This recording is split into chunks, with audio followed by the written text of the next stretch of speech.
Peace and love, family, and welcome back for another Sunday Hope and Healing session. I'm Royce Fletcher Thomason, here to bring hope, encouragement, offer healing. Don't know if we'll actually be doing any of that today, um, and sharing some wisdom, some insights, hopefully things that you can take and utilize to aid in the transformation of your life, your growth, development, and unfoldment, and to help to fully embody a sense of miracle mindedness that you can actually be able to experience in your life and help others to be able to experience. We utilize and I teach a methodology referred to as transcending the matrix, was essentially a framework of healing, transformation, uh, really a way of navigating life that transcends what I refer to as the third degree, the third dimension matrix of, excuse me, the matrix, excuse me, I'm driving, so forgive me. The matrix of third dimensional beliefs of separation and limitation that is centered around a sense of fear or false evidence appearing real. Transcending those mindsets that limit us and keep us in fear based perspective, based on buying into things that seem very real to us, that seem quite evident to us about ourselves, about other people, about the world in which we live, the circumstances in which we find ourselves, and what falls into the realm of possibility and what does not. And this mindset, this framework, this approach is about seeing beyond all of those illusory things to a much greater truth, what I would say a transcendent truth that, like I said, creates creates a greater sense of freedom, liberation, enlightenment, and so forth. And actually does bring about the manifestation of physical healings, the things that we refer to as medical miracles, or have seen, and other people have seen a variety of profoundly significant things take place that it was difficult for you know popular science to be able to see how it would be possible. But I maintain that with God, all things are possible, that there's nothing that exists beyond God's healing power. And that it's a matter of just tapping into that. Transcending the matrix is a way of tapping into that by viewing ourselves, others, and excuse me, could use some water right now. Ourselves, all others, life in general,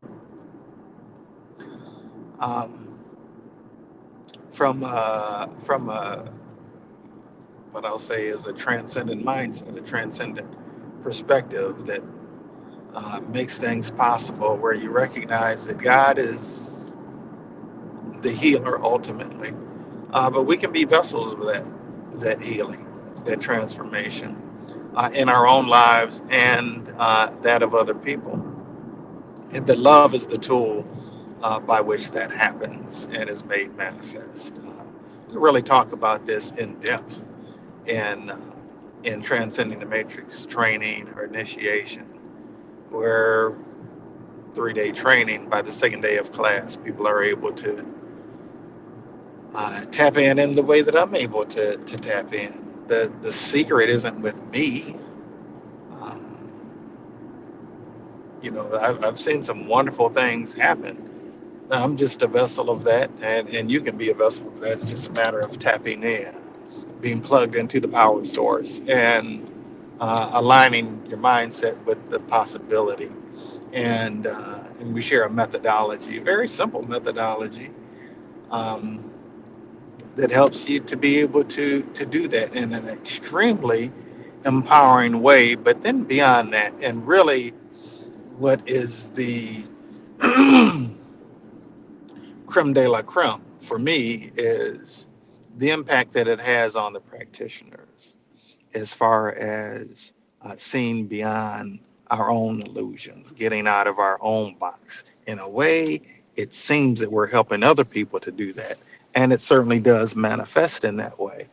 But to me, something that is even more profound in a lot of ways is the way that um, assists us in experiencing a really transcendent um, life experience, and being able to rise above the things that are standing in our way of our own ascension, of us being the fullness of who it is that we were created to be, who we were divinely designed to be, and in essence, who we actually really are and have always been, but have forgotten about ourselves in our descent into this 3D level of consciousness. And so, the title, if you will, of today's Sunday Hope and Healing session is valuing the moments. And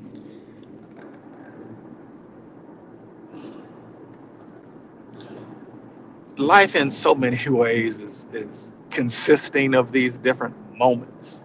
Um, and there's magic in the moments. My mind right now, I hadn't specifically planned on talking about this, but my mind right now goes to this movie called Peaceful Warrior. Peaceful Warrior is a movie that was made starring, um, I believe it was Nick Nolte, and it was based on the book Way of the Peaceful Warrior, written by a gentleman by the name of Dan Millman. Uh, to me, it's a beautiful story, but there was a point in the movie, and I won't give any spoilers for the movie, although I do highly recommend you checking it out. There's a point in the movie where the teacher, if you will, was giving the student, if you will, some wise instruction. He was giving them, in fact, an assignment, and this assignment was really in his ability to see beyond the way that he had spent his whole life seeing, his ability to see in a transcendent way, his ability to see the beauty and the power and the magic that exists in moments that can be captured in any given moment. And it took him a while to be able to do that. But then and he would go back and say, he would share these little things with the teacher, and the teacher would say, "Go back, you're not there yet." Kind of reminds me of Malidoma Patrice Somé of Burkina Faso, West Africa. Um, if you haven't checked it out, I strongly encourage you to check out uh, his book of Water and the Spirit. It's a autobiographical book called Of Water and the Spirit. And in essence, he was at a point in his life where he was going through this rites of passage. His rites of passage was much different. His experience was much different than that of most. I won't give that away either, but I do encourage you to read the book. But I will share this. He was given an assignment where he was called to see something. And he would kind of make up some stuff in his own mind. He would kind of imagine some things, or what I would say, you try to fake the funk, um, and tell the facilitator, if you will, tell the elder that he saw such and such. In this case, he was, being challenged to see the spirit of the tree, and he would say these different things, and the elder would tell him, similar to this movie, Peaceful Warrior, "No, you're not there yet. Go back and try again." And after a few times, Malidoma, in his particular case, would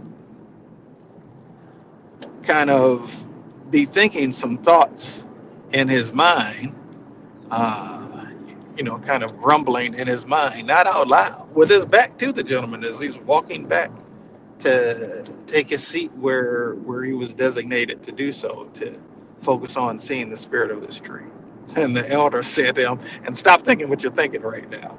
And he told him what it was that he was thinking, because he was able to see in the spirit, and discern certain things.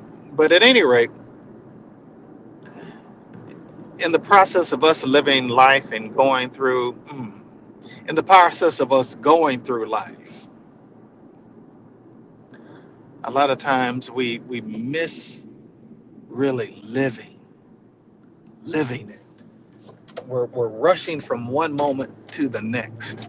We're trying to accomplish this or that, and there's nothing wrong with wanting to accomplish things. Please don't get it twisted where that's concerned. But we're rushing to get to moments. You know, I remember as a young person growing up, couldn't wait till the weekend or couldn't wait to Christmas. You know, saying that out loud. And remember hearing my father say, "Don't wish your life away." You know, in other words, cherish the moments that are here. Value the moment. Value the time that's here, because it will pass quicker than you know it. And I just learned last night. Mm, I just learned last night that he had actually gotten that from my grandmother, his mother, the late Ruth Thomason. Um, honor her memory in this moment. And yesterday just happened to have been, and this kind of topic is really largely inspired by my experiences yesterday and experiences shared amongst my family yesterday. And there are a lot of people. I'm out of town right now, um, about 4 hours, a little less than 4 hours maybe from where I live. My mother, stepfather are in town from out of town. Um, both of my sisters um, yesterday in town from out of town. One of the sisters, uh, whole family of six in town from out of town, and my eldest niece uh, in town from out of the country. She's born and raised in South Africa. I think I shared the last 2 weeks that my niece Masai, who was born and raised in South Africa, has lived her whole life in South Africa. We've just seen her for the first time. Anybody, she's the eldest daughter of my brother, the brother who's directly under me. The most recently any of us have seen her was 17 years ago when she was 3 years old. And this collection of people had never been gathered together, ever. This specific gathering of people had never taken place ever before. Um, and it was at my brother's place, and it was just beautiful. They actually went through the investment of bringing in a private chef. Thank God for the flex. But it was a beautiful experience. Now there are situations of multiple blended families that were present in this um, and environment, and everyone getting along. My sisters have no blood relationship to one another, but they were born in the same year, 6 months apart. When my parents got divorced, they both remarried and started additional families, or built upon the families that they already had. But it was beautiful. And my family contains of a mix of people, backgrounds, ethnicities, um, from multiple countries, and I don't mean just two. um, and to me, it was such a beautiful experience for all of these people coming together in this spirit of love. And I recognize that not everybody is able to enjoy the blessing of family that I've been blessed with in the way that I have, because these are some truly amazing human beings that I'm blessed to call my blood. I realize that's not everybody's experience, and uh, I don't want to dismiss that.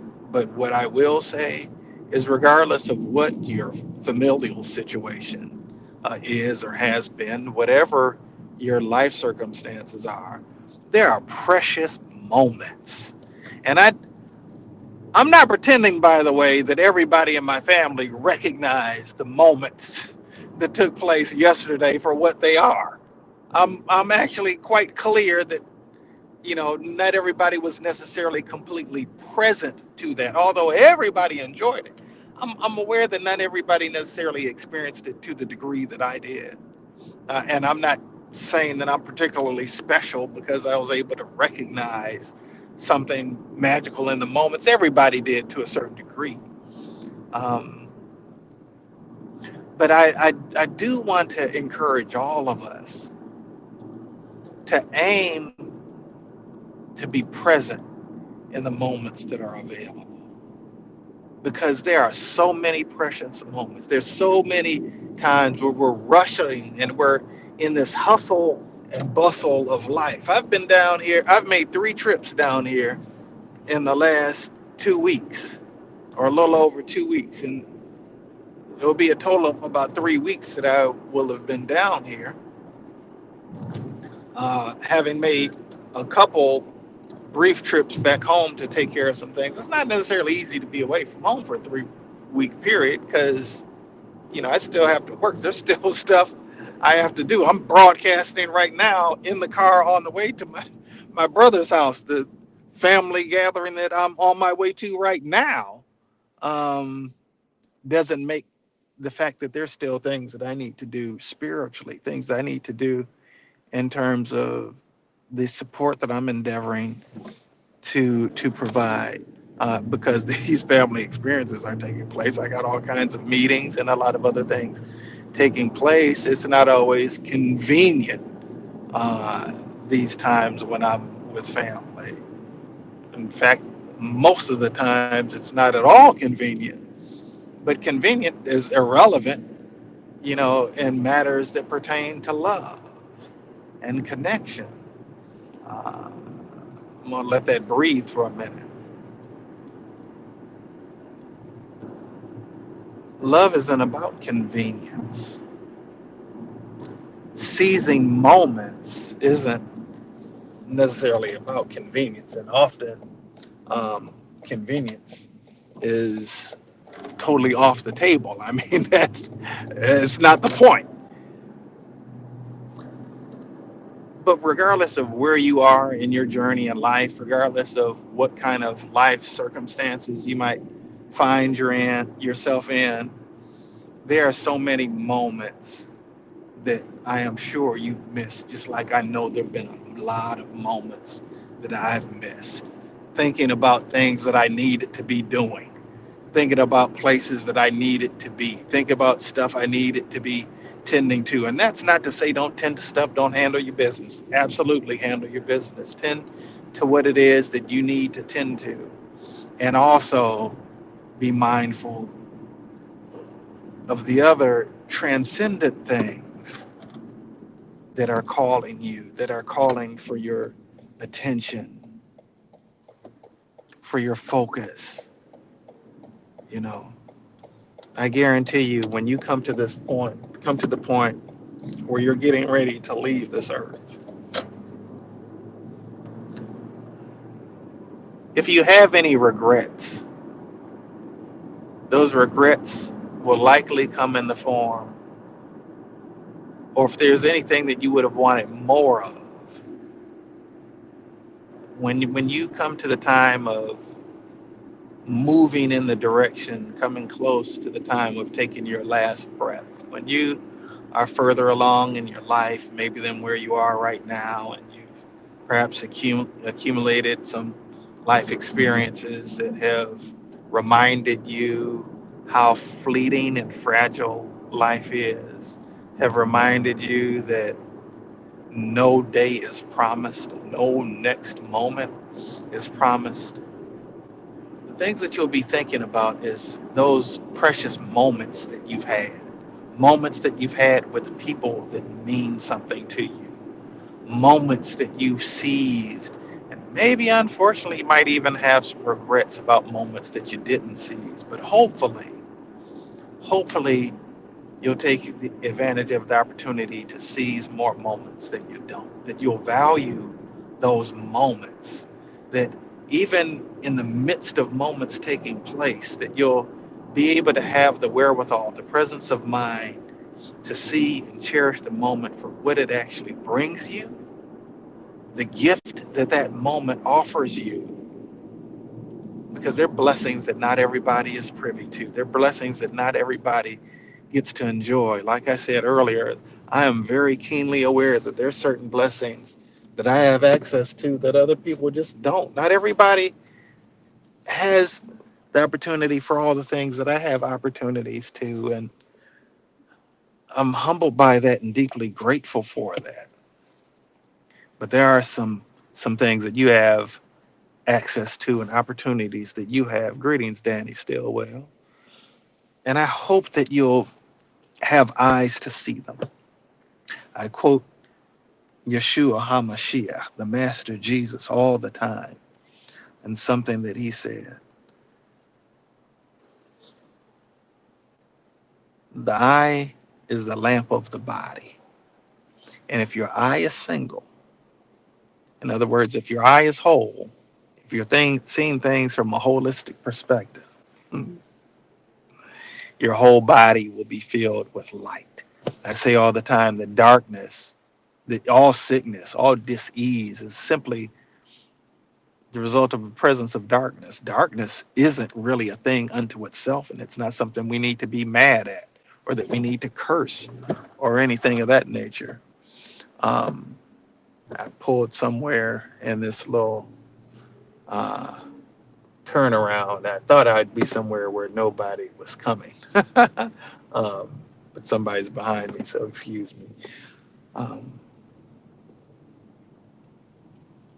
but if your eye is single, in other words, if your eye is whole, if you're seeing things rightly, if you're seeing things from a perspective that transcends the matrix of third dimensional beliefs of separation and limitation, if you're seeing beyond that false evidence that appears real and are seeing the greater truth that exists, then your whole body will be filled with light. By bringing in the presence of the light, all darkness automatically is voided and disappears.